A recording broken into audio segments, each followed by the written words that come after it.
요한복음에 다 있고 또 다른 부분에서도 간단하게 언급이 되어 있습니다. 이 모든 내용을 다 보면 좋은데 그 중에 몇 가지 중요한 것들 중심으로 해서 간단하게 보도록 하겠습니다. 여러분들 뭐 고등학교 때나 아니면 대학생 때 이제 친구들하고 이야기 나누다 보면 신앙적인 이야기도 나오게 되고 또 친구들 중에는 성당 다니지 않고 개신교 다니는 친구들도 있을 거고 또 개신교 다니는 친구들 중에서는 성당 다니는 사람들을 존중해주는 사람들도 있지만 제대로 잘 몰라서 이렇게 성당을 두고 좀 오해를 하는 사람들이 있죠. 그래서 거기 마리아 믿는 마리아 교회 아니야? 이렇게 하죠? 네, 감사합니다. 저는 저만 그런 줄 알고 저희 친구들 중에서도 그런 사람들이 있었는데 그럴 때 여러분들이 어떻게 얘기를 하세요? 예, 뭐라고 얘기했는지 잘 모르겠는데요. 이제 칠판 안 써도 되지만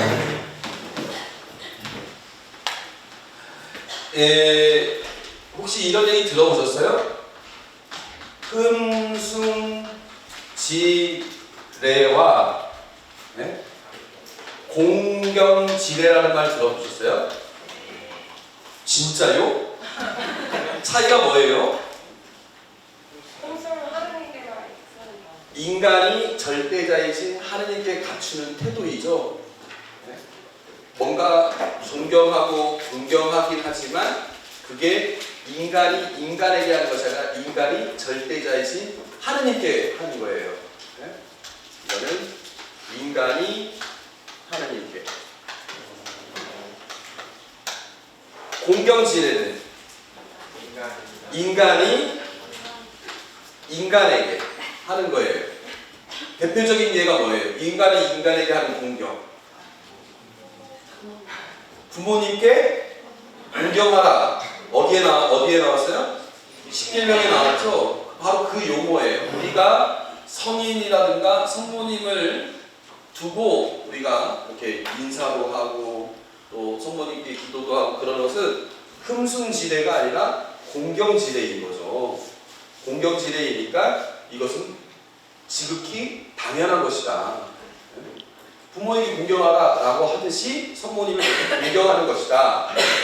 특별히 성모님에 대해서는 특별히 뭐라고 하냐면 상경지레라고 합니다. 상경지레.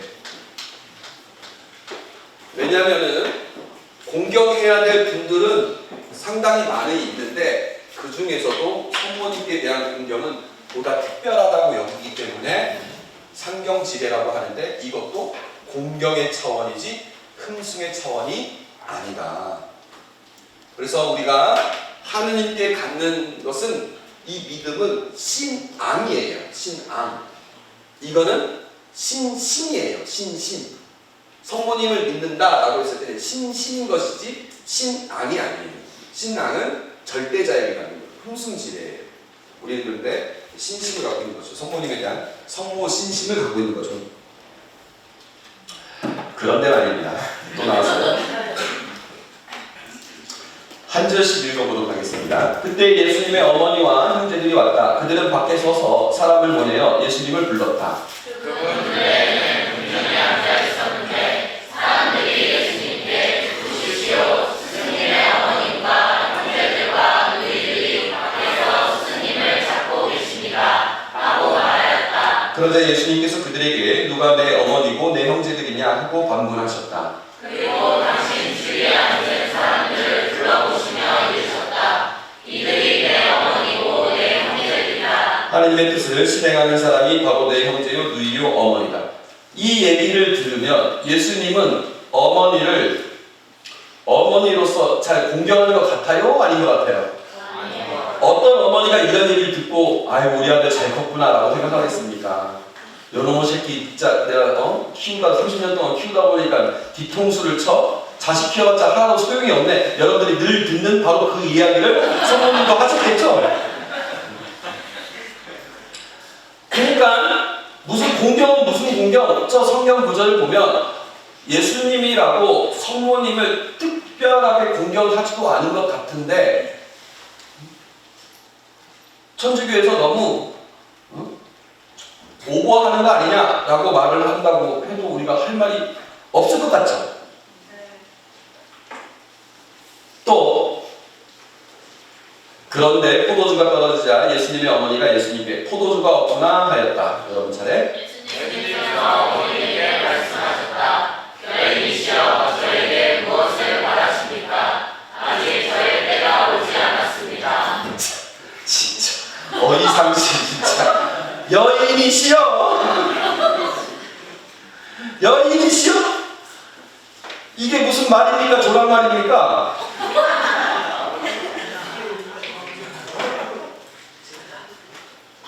고맙습니다. 이상하죠?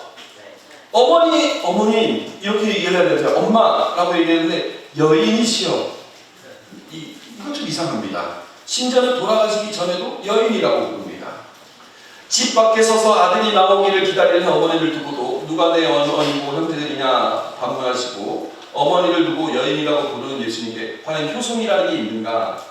예수님마저도 같지 않은 이 효성을 우리 보고 강요하면 우리가 도대체 성모님을 공경해야 되는 것이 맞는 것인가? 그게 복음적이고 성경적인 것인가? 라고 개신교 친구들이 물어본다면 오늘 저한테 강의를 받으신 분들은 담대하게 대답할 수 있습니다. 자, 그러면 이 두 구절에 대해서 먼저 짚고 효모님의 삶을 보도록 하겠습니다. 첫 번째는 예수님은 어머니를 혈육관계를 넘어서 생각하신다는 점입니다. 혈육의 어머니이기 때문에 공경하는 차원이 아니고 그 이상의 차원이다 라는 겁니다. 왜냐? 아까 그 구절을 봤을 때 맨 마지막 뭐라고 써졌어요? 하느님의 뜻을 자, 복음서에서 성모님보다 하느님의 뜻에 예라고 확실하게 대답하고 그렇게 살았던 사람이 있습니까? 이 몸은 주님의 여종입니다. 지금 말씀하신 대로 제게 이루어지기를 바랍니다. 하느님의 종이기 때문에 하느님이 하신 일이 제게 이루어지소서라고 누가 얘기했다고요? 성모님이 얘기했어요. 그 삶을 끝까지 살았어요. 언제까지? 당신의 가슴에 예리한 칼에 꿰찔리듯 아플 때까지. 어디에? 십자가 밑에까지. 자, 하느님의 뜻을 실행한 사람, 하느님의 뜻을 실천한 사람 중에 성모님과 비교할 수 있을 만한 사람은 없는 거예요. 그러면 이 마지막 문장이 성모님을 무시하는 발언입니까? 성모님을 공경하는 발언입니까? 공경하는 발언이에요. 이 말씀을 뒤집어서 얘기하면 우리 어머니는 내 혈육의 어머니이기 때문에 내가 어머니라고 부르는 것이 아니라 신앙적으로도 깊은 유대관계에 있기 때문에 내가 어머니라고 부르는 것이다. 혈육의 어머니일 뿐만 아니라 믿음의 어머니로 내가 고백하는 것이다 라고 얘기를 하는 거예요.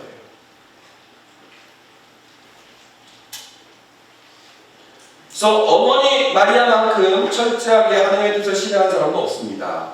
신앙적인 차원에서도 어머니로 여기고 있는 것이다.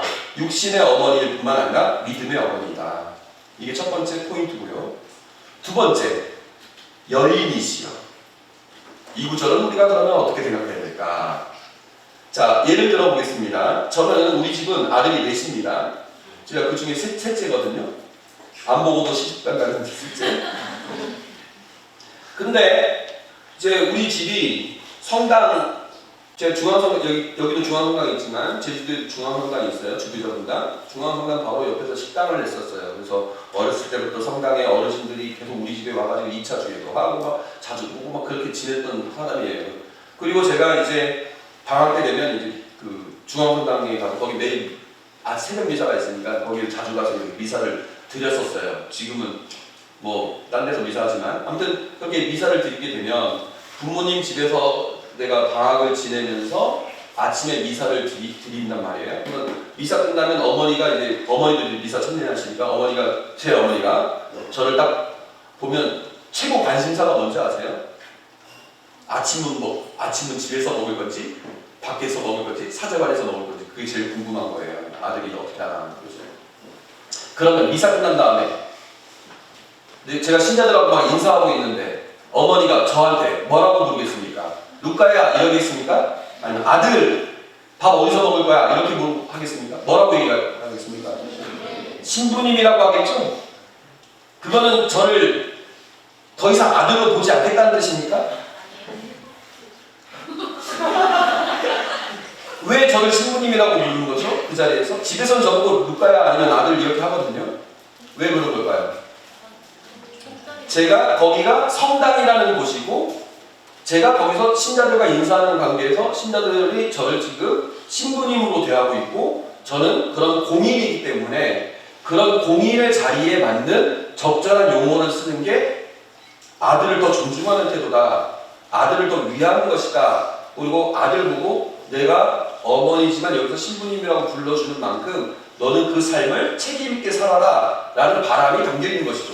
이해되시죠? 네. 여러분들도 나중에 애 낳으면 그렇게 하실 거 아닙니까? 애가 신부가 되면 그럴 거 아닙니까? 여기서 이 용어는요 바로 그러한 맥락에서 나온 용어입니다. 여인이라는 말은요 그 당시에 귀내라고 발음이 되는데요. 그 유명한 그리스어, 우리 2학년들이 고통받는 그리스어 귀내라는 단어인데요. 이 표현은 여성을 정중하고 예의 바르게 부를 때 사용되는 용어고요. 굳이 우리말로 번역을 한다면 여사님. 고대 문헌에 보면 왕후에게 사용됐던 표현이고요. 로마 황제 아니죠? 로마 장군 안토니우스가 이집트 여왕 클레오파트라를 만났을 때 썼던 첫마디이기도 합니다. 그러니까 야 여편네야 이런 표현이 아닙니다. 이 여자야 이런 표현이 아닙니다. 말 그대로 여의 이시여 여사님 뭐 이런 식의 표현입니다. 존칭이라고 봅니다. 그래서 여기서는 지금 가나의 혼인잔치, 여러분들 가나의 혼인잔치가 빛의 신비 2단 뭐라고 하죠? 빛의 신비 2단 예수님께서 가나에서 첫 기적이에요. 제일 중요한 기적이에요. 이거 나중에 볼 거예요. 얼마나 중요한지. 첫 기적이에요. 첫 기적이고 그때 성모님이 등장했을 때 이 결정적인 순간에 당신은 그냥 단순히 나의 혈육의 어머니로 계시는 게 아니라 이 중요한 순간에 중요한 역할을 하시는 분입니다 라고 말을 하고 있는 거예요. 그 다음에 십자가에서 못 박히고 돌아가실 때 얼마나 중요한 순간입니까? 이때 당신은 그냥 계시는 어머니가 아니라 아들 때문에 아파하시는 단순한 그런 어머니로 그치는 게 아니라 구원의 역사에서 가장 중요한 시점에 중요한 역할을 하고 있다는 것이에요. 그래서 구원의 역사에서 여사님 말고 우리가 성모님을 모후라고 부르거든요. 모후. 왕후라는 뜻이죠.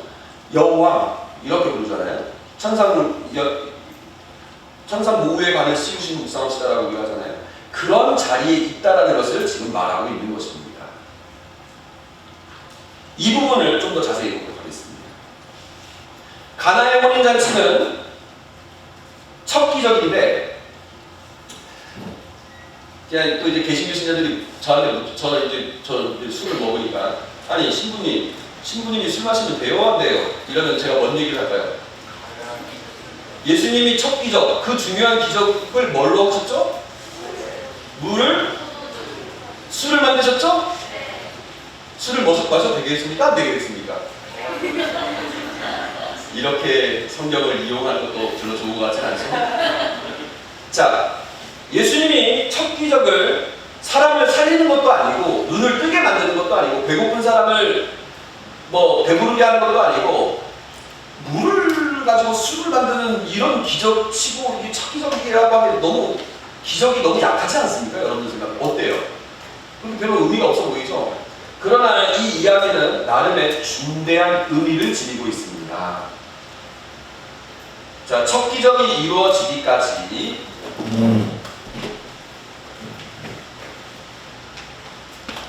이게 첫 기적이거든요.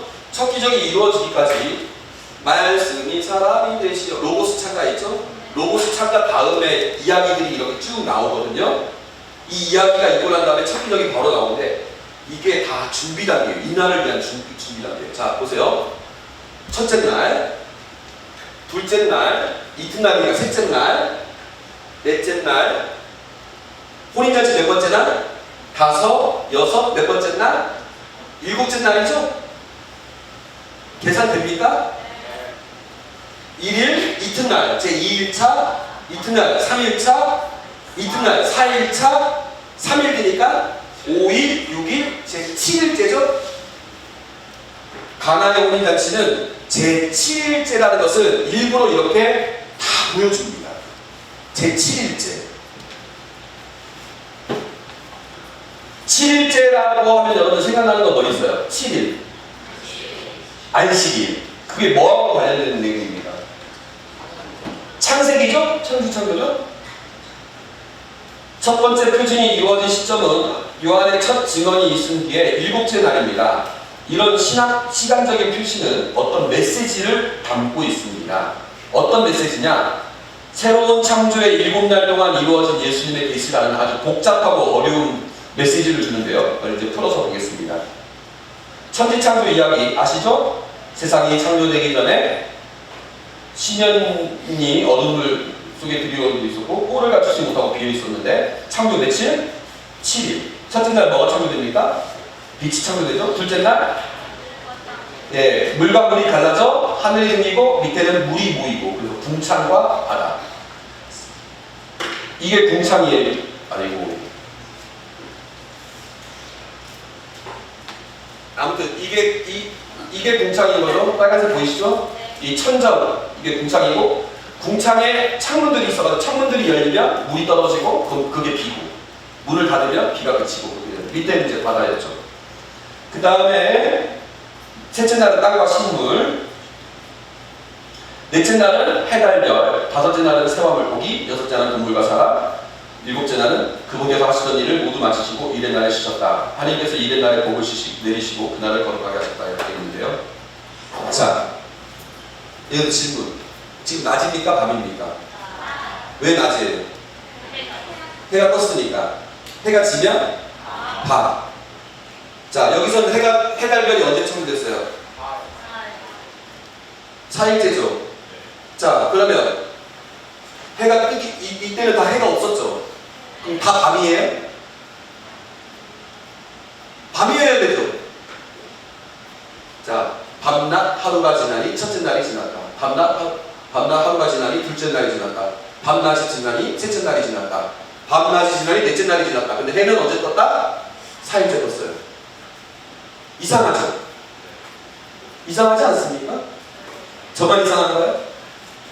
자, 그러면 이 창세기에 따르면 밤과 낮을 가르는 요일은 태양에 있지 않아요. 시간은 태양에 달려있는 게 아니에요. 태양과 달과 별은 시간을 알려주는 시침, 분침, 초침의 역할을 하는 거예요. 그러면 시간은 언제 창조된 걸까요? 언제 창조됐어요? 빛이 생겨나 그러자 빛과 어둠, 낮과 밤이 갈리게 되었다. 이렇게 되어 있어요. 이때 시간이 창조된 것이고 이것은 그 시간이 흘러가고 있음을 보여주는 표시인 거예요. 자, 그러면 첫째 날하고 넷째 날이 관련되어 있죠? 둘째 날하고 관련되어 있는 거 찾아보세요. 어느 거예요? 어렵지 않아요. 5일째죠? 왜죠? 자, 궁창이 있는 곳에 새가 살고 바다가 있는 곳에 물고기가 살고. 그러면 셋째 날과 관련된 것은 언제? 어렵지 않아요? 동물과 사람. 땅에서 양식을 먹고 사는 이들. 동물과 사람. 자, 이 넷째 날은 시간과 관련된 것을 채운 것이고 다섯째와 여섯째는 각각의 공간에 만든 것들을 채운 것입니다. 창조 이전에는 어떤 상태? 비어있는 상태. 근데 창조가 되면서 어떻게 돼요? 채워져요. 그렇죠? 그 다음에 창조가 되기 전에는 어떤 상태? 꼴을 갖추지 못한 상태. 창조가 되면서 어떤 상태? 꼴을 갖추는 거예요. 그래서 이 천지창조 이야기는 꼴을 갖추고 채우는 이야기입니다.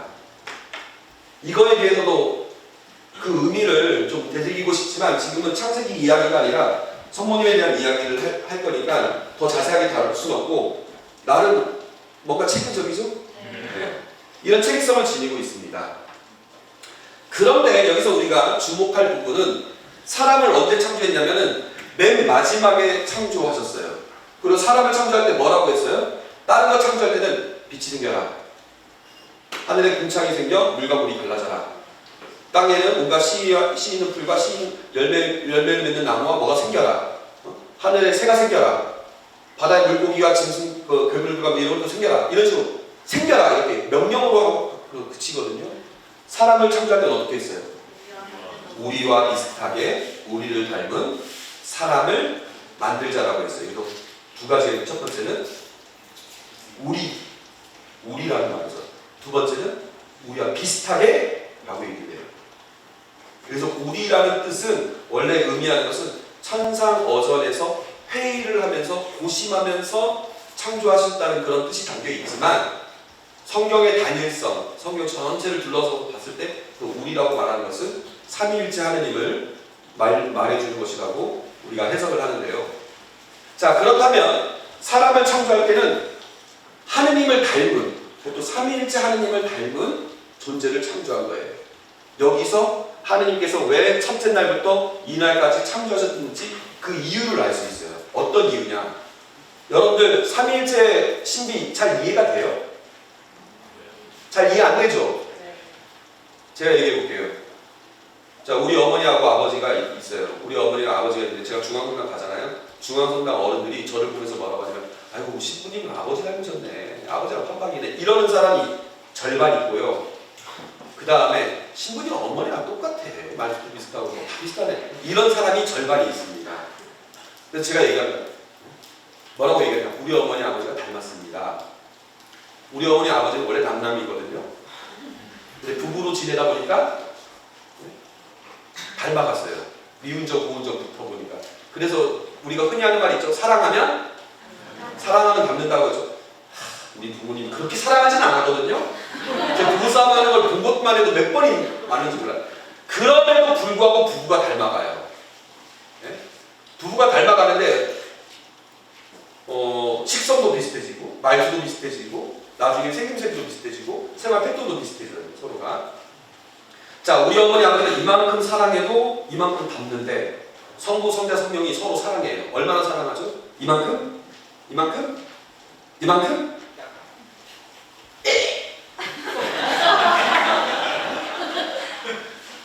무한히 사랑하죠? 언제부터?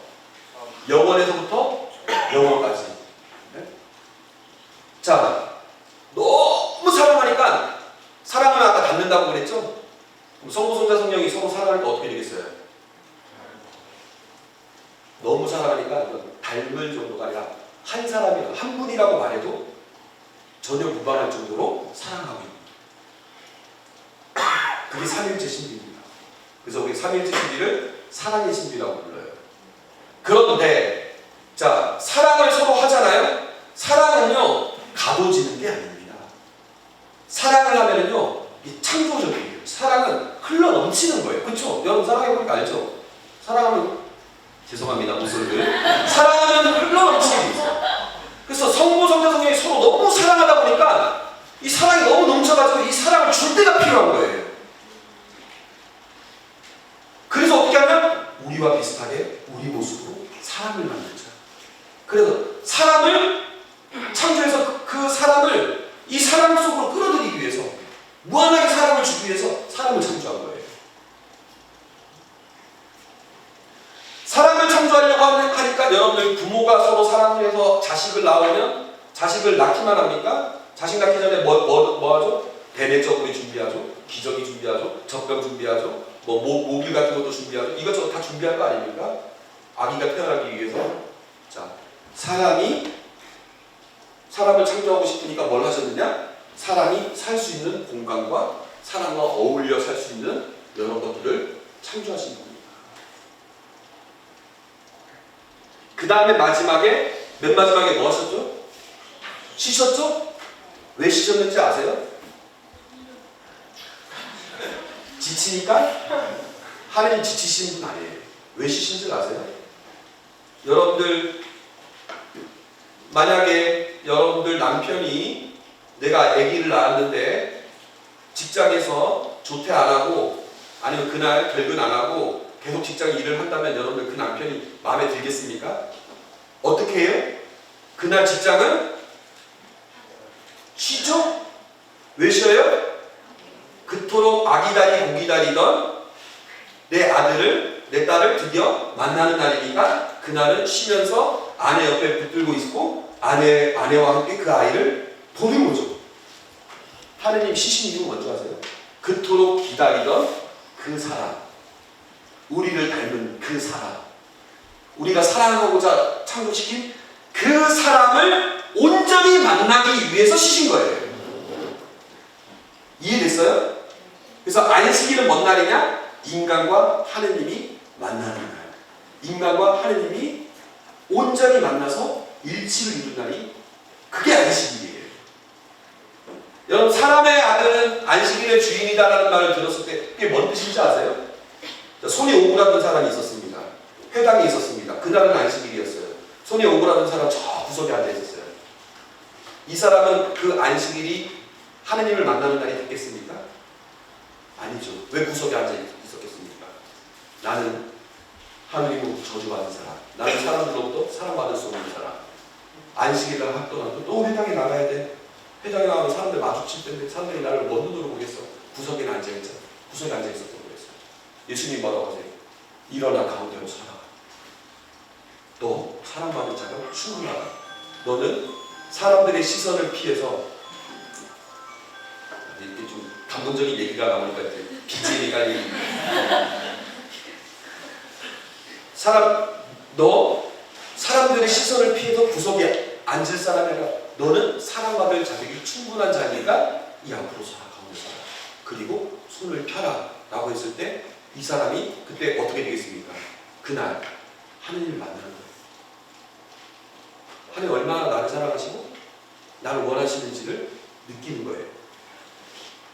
이때 이 사람은 안식일의 의미를 깨우치는 거예요. 그래서 뭐라고? 사람의 아들은 안식일의 주인이다라고 말합니다. 안식일이 그런 의미. 그러니까 이 날은 뭔 날이냐면 창조의 목적이 완성된 날입니다. 창조의 목적은 뭐냐? 사람을 창조해서 그 사람을 만나고 온전한 사랑을 주는 날. 그 순간 그것이 이루어지는 날입니다. 이해됐죠? 네. 여러분들 가톨릭 교회 글에서 보면 하느님은 우리를 사랑하셔서 세상을 창조하셨다 이런 말들이 많이 나오는데요. 그거 잘 이해 못했을 거예요. 근데 이런 배경을 좀 알아야 돼요. 그래서 나중에 그 성서와 함께해서 나온 창세기 해설서 보심이 좋더라라는 책을 보면 개정판 말고 개정판 이전에 이 창조 이야기를 바빌로니아 창조 서사시의 것을 모티브로 해가지고 만든 것이다라는 내용이 나오는데 거기 내용을 나중에 보시면 알겠지만은 거기서는요 창조가 비슷해요. 거의 비슷한 방식으로 전개되는데 차이는 뭐냐? 여러 가지 차이가 있는데 그 중에 하나가 뭐냐면 사람을 창조할 때 이렇게 창조해요. 야, 우리가 이것저것 다 창조했는데 신들이 회의를 해요. 야, 이것저것 우리 다 창조했는데 야, 좀 뭔가 우리를 좀 시중 들고 우리가 하는 일들 거들어주고 우리를 섬기는 그런 조직도 필요하지 않나? 이래요. 이래가지고 그 시체 하나를 끄집어내가지고 아주 귀귀하고 이상하고 한 것들을 막 빚어가지고 만든 게 사람인 거예요. 거기서는 사랑으로 창조한 게 아니에요. 인간을 부려먹으려고 창조해요. 근데 그거를 딱 보고 창세기를 지은 이 저자는 아니다. 하나님 우리를 사랑하셔서 창조하셨다라고 바꾼 거예요. 그래서 아까 같은 구조와 내용이 있는데요. 그래서 거기 그 노예가 필요해서 창조한 그 서사시와 비교해 보면 아시겠지만 인간은 사랑하셔서 창조하신 거예요. 자, 이쯤 되면은요 혼인잔치 의미가 달라집니다. 혼인잔치 몇 번째 날? 7번째 날. 자, 혼인잔치는 어떤 날입니까? 신랑과 신부가 더 이상 둘이 아니라 하나의 날이죠? 혼인잔치입니다. 그 다음에 포도주가 없다는 거예요. 빙하ळ이 6개가 있었고 거기에 물을 부으니까 포도주가 생겼다. 여기서 말하는 혼인잔치는 이제 무슨 의미가 되는 겁니까? 신랑과 신부가 하나가 되듯이 제7번째 날 무슨 일이 벌어졌다고요? 하느님과 사람이 하나가 됐다. 여기서 말하는 혼인잔치는요, 하느님과 우리가 온전한 일치의 삶을 살게 됐다는 것을 보여주는 겁니다. 제7일. 그러니까 여러분은 하느님과 온전한 일치를, 하느님 안에서, 여러분 안에 하느님의 형준이 이렇게 가득한 그러한 삶을 살 수 있게 된 거예요. 근데 여러분 실제로 그렇습니까? 그렇지 않습니까? 여러분 삶이 기뻐요? 안 기뻐요? 기쁠 때도 있고 안 기쁠 때도 있고, 제가 아까 오전 강의 내내 강조했죠? 자, 혼인잔치인데 내 삶은 왜 혼인잔치 같지 않지? 왠 줄 아세요? 포도주가 없기 때문에. 우리 삶에.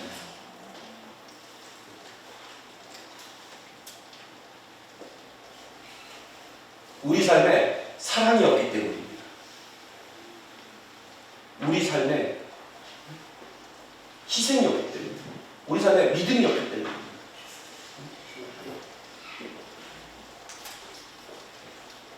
그 다음에 물을 붓잖아요. 그래서 물은 인간적인 요소를 동원하는 거예요. 신적인 요소가 그래서 살아나는 겁니다. 제가 이것을 풀어서 예전 매일미사 2013년도 때 쓴 묵상글이 있습니다. 그거를 여러분들과 함께 읽어보도록 하겠습니다. 자, 한 문장씩 읽겠습니다. 예수님께서 물로써 포도주를 만드셨다. 그분은 사람들을 시켜 물독 속에 물을 집어넣으라고 하신다. 그런데 놀랍게도 그 물이 포도주로 변하였다. 이는 죄가 사랑으로, 미움이 용서로, 부족함이 운전하고, 이기심이 희생으로 바뀌었음을 의미한다. 상처가 치유와 화해로, 저주와 분노가 찬미와 감사로 바뀌었음을 의미한다. 그렇다면 우리가 해야 할 일은 무엇인가? 물독 속에 물을 집어넣듯이 그분의 성심에 우리의 죄를, 우리의 미움을, 우리의 부족함을, 우리의 이기심을, 우리의 상처와 저주와 분노를 바쳐야 한다. 그럴 때에 우리의 삶은 그리스도의 희생적인 일을 통해 기쁨이 넘치는 잔치가 될 것이다. 이해됐어요? 이게 요한복음은 상당히 상징적이거든요. 물독에 물을 가득 채워라. 이 얘기는 여러분들한테 얘기하는 거예요. 너희들의 삶이 혼인잔치이지만 왜 기쁘지 않은가? 물독에 물을 가득 채워라. 나의 마음에 너희들의 미움을, 너희들의 이기심을, 너희의 분노를, 너희의 아픔을 부어라. 너희들의 인간적인 그 마음들을 다 부어라. 내가 그것을 받아안고 그것이 사랑이 되게끔, 그것이 평화가 되게끔, 그것이 치유가 되게끔 바꾸어 주겠다. 이게 첫 번째 기적이에요. 어때요? 이러면 혼인잔치의 기적이, 이 표징이 의미가 있어요? 없어요? 있어요. 매우 의미가 있고, 그래서 그 뭐라고 얘기해요? 여러분들 윤리 시간 때나 철학 시간 때 아르케라고 들어보셨어요? 아르케. 뭐 탈레스는 물, 누구는 불, 뭐 이런. 아르케라는 말은 원천이라는 뜻인데, 척기적이라는 말을 그렇게 쓰지 않고 원래는 기적들의 원천이라는 말을 썼어요. 이 혼인잔치에서부터 모든 기적들이 흘러나왔다. 이렇게 얘기해요. 왜? 이게 그 원리를 보여주니까. 자, 그런데 우리 삶에 포도주가 없다는 것을 누가 아셨어요? 성모님이 그걸 아신 거예요. 예수님이 먼저 나선 게 아니에요. 성모님이 우리 삶에 포도주가 없다는 것을 아시는 분이에요. 여러분들 삶에 포도주가 없다는 것을 알고 그것을 아들 예수님께 전하시는 분은 바로 성모님이세요. 우리가 아까 상경지례 얘기하면서 흠숭지례가 아니라 우리는 상경지례를 하는 것이다 라고 얘기하면 개신교 신자들은 분명히 그렇게 얘기할 겁니다. 그럼 왜 성모님한테 왜 기도하는데? 기도는 하느님께 하는 거지 왜 사람한테 기도하는데? 이렇게 분명히 물어볼 거예요. 또 우리 이렇게 묵주기도 하잖아요. 네? 자, 묵주기도를 하는데 이게 차이가 있어요. 하느님께는 그냥 비나이다 라고 기도합니다. 우리 주 그리스도를 통하여 비나이다 이렇게 기도를 해요. 근데 우리가 묵주기도 바칠 때는 어떻게 얘기를 해요? 천주의 성모 마리아님 이제와 저희 죽을 때 저희 죄인들을 위하여 빌어주소서라고 하죠. 우리가 성모님께 기도할 때는 비나이다라고 기도하는 게 아니라 빌어주십시오. 우리를 위해서 기도해 주십시오라고 기도를 하는 거예요. 그래서 이 기도는 그냥 하나님께 드리는 기도이고 우리는 성모님이나 성인들에게 드리는 기도를 우리가 뭐라고 말하냐면은 전구라고 합니다. 우리를 위해서 빌어주소서. 전구라고 합니다. 자, 우리를 위해서 빌어주소서. 왜 하필이면 성모님께 하느냐? 성모님이야말로 이 성경에 나와 있는 것처럼 우리 안에 포도주가 없는 것을 그 누구보다도 잘 아시는 분이시기 때문입니다. 근데 성모님이 또 대박인 게요. 포도주가 없구나. 아들이 뭐라고 얘기해요? 어머니, 그것이 저와 무슨 상관이 있습니까? 아직은 저의 때가 오지 않았습니다. 이럴 때 성모님께서 어떻게 반응합니까? 자식 키워봤자 아이고 정말 진짜 니 잘났어 정말 이렇게 하시지 않고 아니면 그래 하느님의 아드님이시니 저렇게 얘기하시는데 내가 양보해야지 라고 삐지지도 않고 양보하지도 않고 비스무리하게 하면서 이끄시죠. 어떻게 해요? 무엇이든지 그분께서 시키는 대로 하십시오. 성모님을 믿으면 믿을수록 우리가 어떻게 됩니까? 예수님께서 시키는 대로 하게 되는 거예요. 성모님의 말씀을 따르면 따를수록 예수님의 말씀에 더 우리가 순종하게 되는 거예요. 그러니까 우리가 성모님께 공경하는 것이 하느님을 믿는데 방해가 되는 겁니까? 그렇지가 않는 거예요. 그분께서 시킨 대로 가게끔 되어 있는 거예요. 이게 성모 신심입니다. 성모 공경입니다. 그러니까 예수님이 이거는 성모님이 삐진 것도 아니고 안 삐진 것도 아니고 양보한 것도 아니고 아닌 것 같기도 하고 이렇게 하니까 예수님이 양보를 하시죠. 그래서 물독에 물을 치러와라.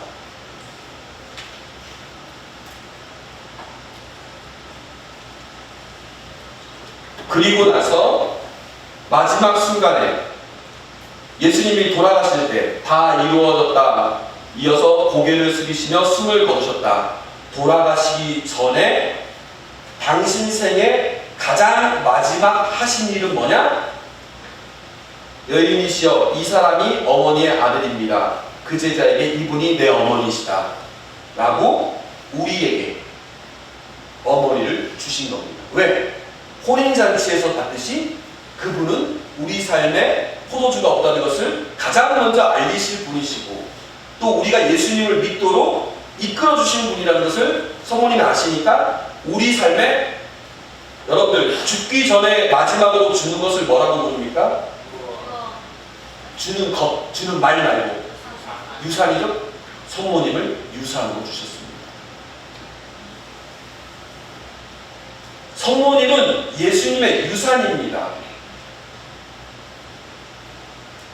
성모님을 믿지 않는, 성모님을 공경하지 않는 것은 너무나 큰 거를 놓치는 거예요.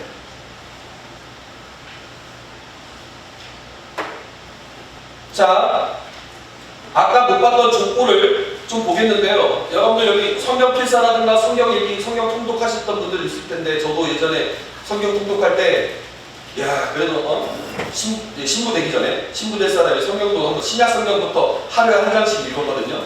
처음 마음대로 딱 읽었어요. 성경 읽으면 하나님의 말씀은 쌍날칼처럼 날걸어지고 뭐 관절과 골수를 바르고 뭐 마음의 생각을 드러냅니다.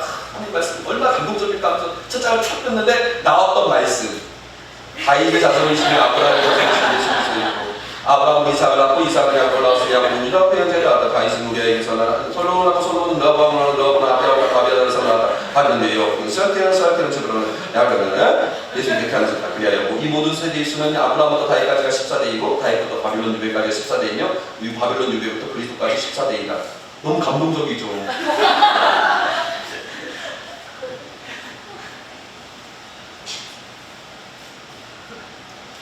자, 이 족보가 뭐가 그렇게 참 이해가 안 되죠, 여러분들.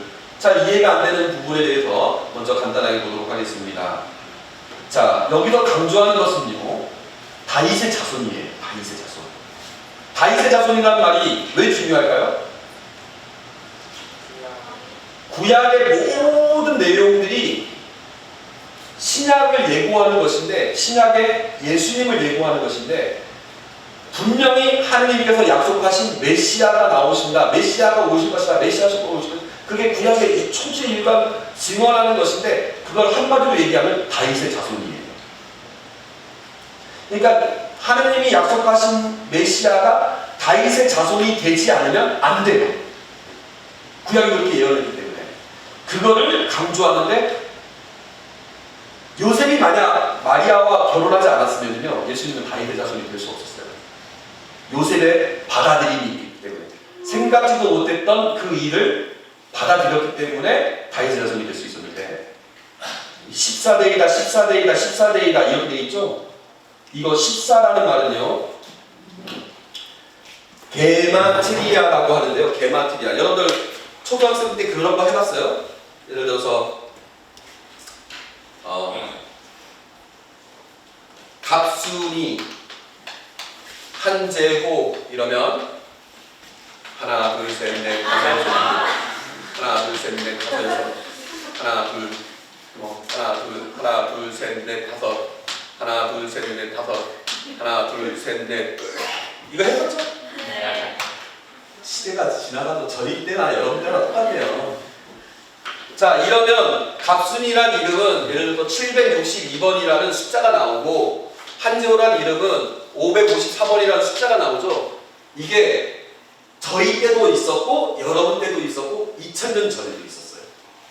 그게 한국에도 있었고 서양에도 있었고 이스라엘에도 있었어요. 어떤 식이었냐면 A는 1번, B는 2번, C는 3번 이런 식으로. 이건 게마트리아라고 합니다. 그래서 이탈리아의 폼페이에 가보면, 폼페이가 화산으로 해가지고 모든 게 순식간에 다 굳어가지고 유물들이 보이잖아요. 거기에 어떤 낙서가 있냐면 나는 545번을 사랑한다 이렇게 나와있어요. 수단 번호가 아니에요. 자기가 좋아하는 사람 이름을 숫자로 바꿔가지고 부른 거예요. 근데 14라는 것을 우리가 역추적해보면 뭐가 나오느냐, 다윗이에요. 다윗이에요. 다윗이라는 저 히브리어를 숫자로 풀이하면 4번, 6번, 4번인데 합치면 14번이죠. 그러니까 과거의 모든 역사는 예수님을 향하여 있다. 과거의 모든 역사 14, 14, 14는 예수님의 탄생을 예고하는 역사다. 지금 그 얘기를 하고 있는 거예요. 이 족보가.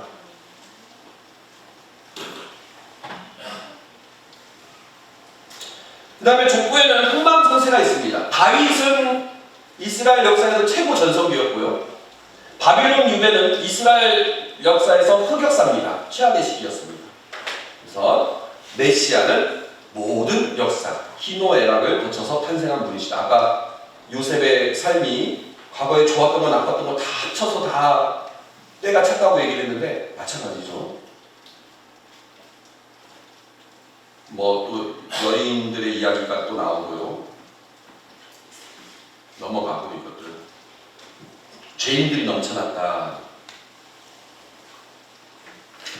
자, 제가 어렸을 때 우리 제주도에 제 아주 그 먼 할머니가 있는데 이분이 100세 때 돌아가셨습니다. 제가 어렸을 때도 80 몇 세, 90 몇 세 되셨는데 그때 이 할머니가 눈이 보이지 않았어요. 이제 우리가 명절 때 가면 그 할머니 혼자 사시는데 할머니 눈이 안 보여도 혼자 사셔요. 옆에서 누가 좀 돌봐주긴 하니까. 근데 가면 이게 손을 한 번씩 앞에 안 보이시니까 손을 이렇게 잡고 우리가 저는 누구네 집 넷째 아들이구나. 아이고 기가 아이고 잘 컸죠 이 하면서 제주도 말로 이렇게 하거든요. 그래서 서로가 막 이렇게 인사를 하는데 그때 할머니가 눈물을 흘리세요. 이게 저는 누구네 집 넷째의 누구의 아들입니다라고 얘기할 때 우리는 그냥 넷째 아들이다라고 하지만 할머니는 그 이름들을 들을 때마다 네? 지난 과거가 생각나는 거예요. 할머니가 90세였는데 16살 때쯤에 시집 왔거든요. 우리 집에. 그러면 지난 역사가 몇 년이에요? 약 80년 가까이가 됐어요. 그 사이에 무슨 일이 벌어졌을까요? 네? 4.3 때 할아버지 돌아가셨죠. 큰아버지 돌아가셨죠. 그러니까 아이고 그 집 보면은 거기 아버지 거기 그래서 죽었고 큰아들은 그래서 죽었고 또 누구는 그래가 방황해가지고 가출을 했었고 누구네 집 망했었고 저 전쟁 나가지고 뭐가 어떻게 됐었고 야 그 집 그랬었는데 거기서 누구의 아들의 아들이 이렇게 해가지고 벌써 이렇게 커가지고 이렇게 쌩쌩하고 젊고 이렇게 나타났구나. 그게 쫙 펼쳐지겠죠. 그래서 한 송이 국화꽃을 피우기에 봄부터 서쪽새는 울었나 보다. 야, 그 전에 그렇게 수많은 일들이 벌어졌음에도 불구하고 결국 이 아이가 태어났구나라고 얘기를 하는 것처럼 이 족보 얘기를 들으면 이 구약을 다 읽었던 사람들은 그 역사가 보이는 거예요.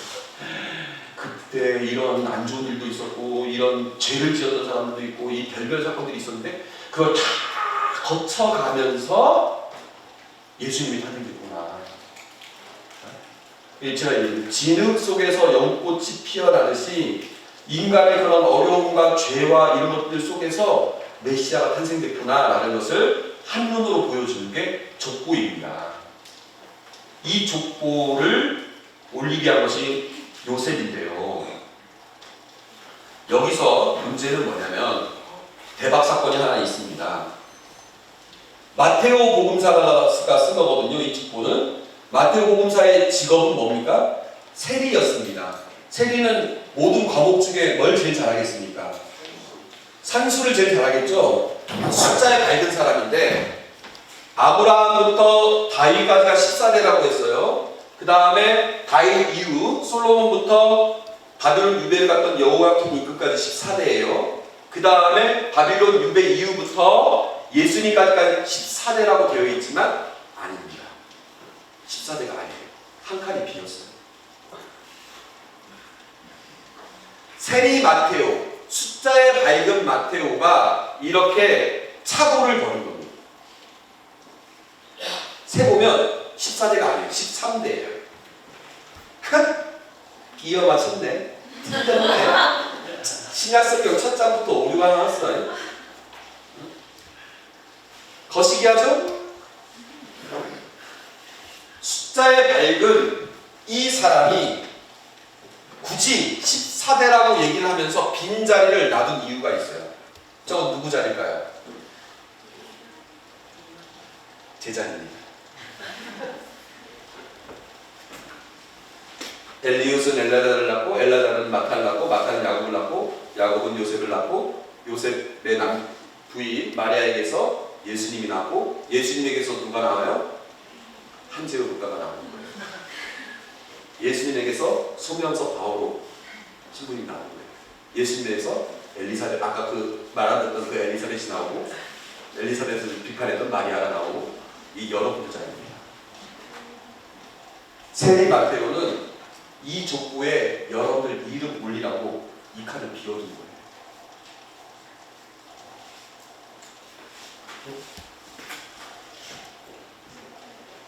자, 함께 읽어보도록 하겠습니다. 시작. 메시아의 족보는 우리 각자의 자녀로 완성이 된다. 곧 우리의 이름이 그 족보에 올 때 충만한 식사가 이루어지는 것이다.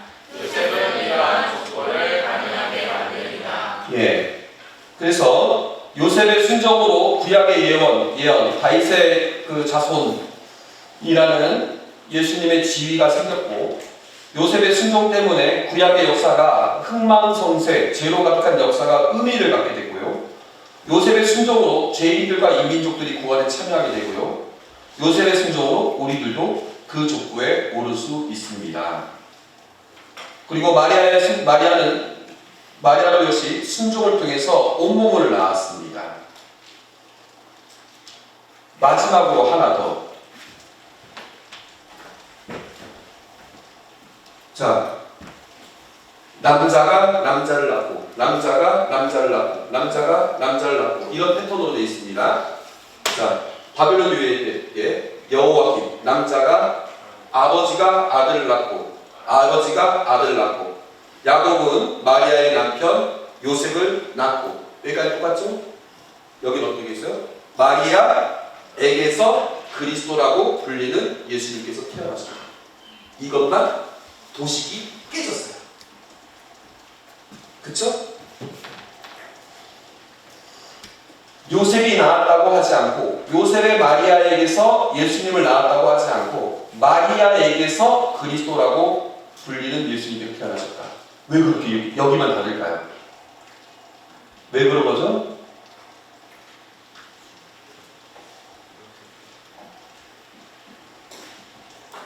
왜 그렇겠습니까? 예, 요셉의 피가 섞이지 않고 마리아가 성모님이 천사의 예고를 받아가지고 처녀임에도 불구하고 아기를 낳았기 때문입니다. 그걸 지금 강조하고 있는 거예요. 혈육관계에서 봤을 때 다윗의 자손으로서 약속된 메시아라는 사실. 그러나 다윗 자손 이상의 또 다른 분인 것을 보여줍니다.